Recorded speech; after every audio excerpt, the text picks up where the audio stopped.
Everyone.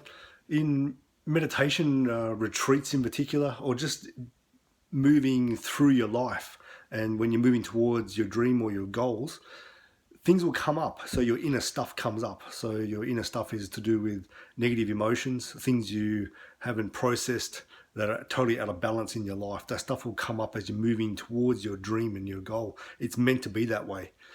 In any story, there's the first of all the initial goal, I want to get to here. Then there's the struggle, and then finally there's the triumph at the end.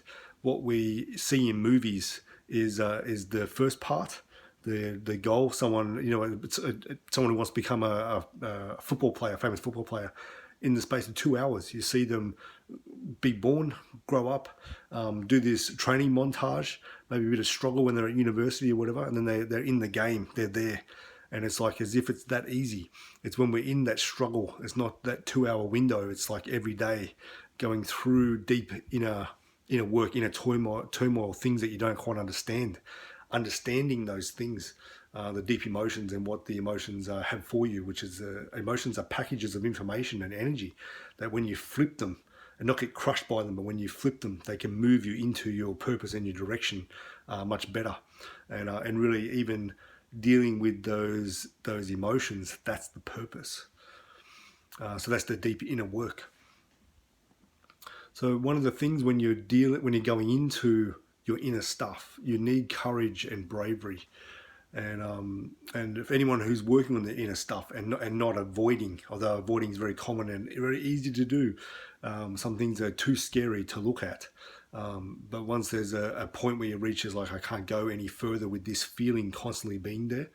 I want to overcome this and understand it. You need bravery and courage to go into it.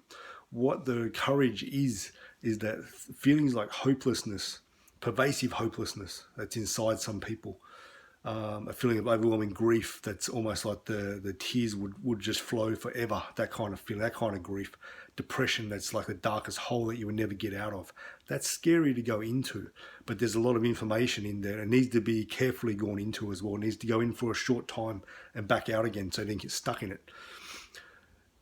The scary thing is that you get stuck in it.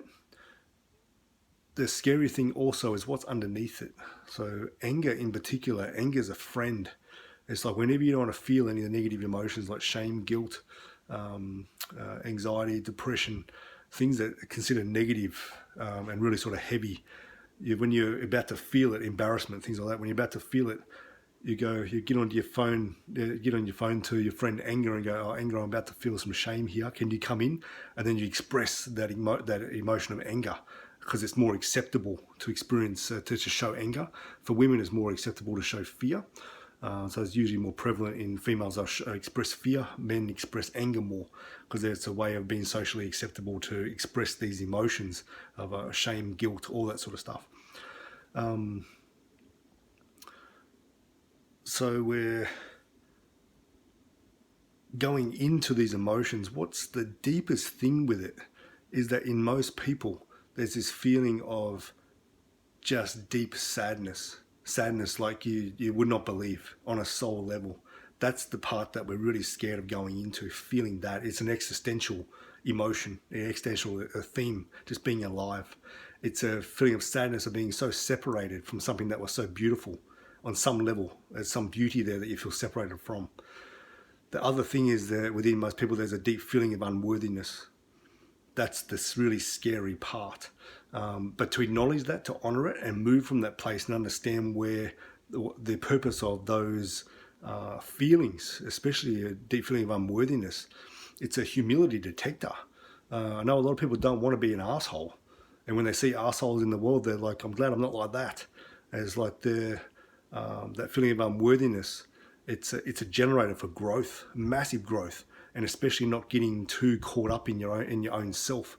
Whereas in any sort of deep loving practice, where you're going deep into yourself to experience yourself as the love that you want, as the compassion that you have always needed. You don't want to have this feeling of like losing that connection, to be a total arsehole that loses connection with other people and just walks all over people.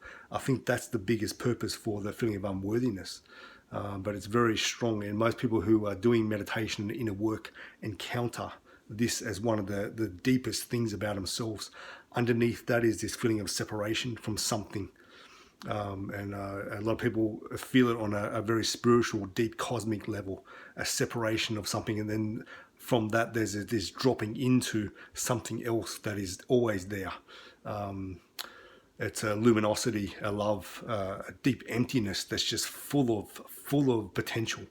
That's the emptiness itself can be scary, but once it's dropped in there, it's not really that scary. It's just limitless potential. I hope that makes sense.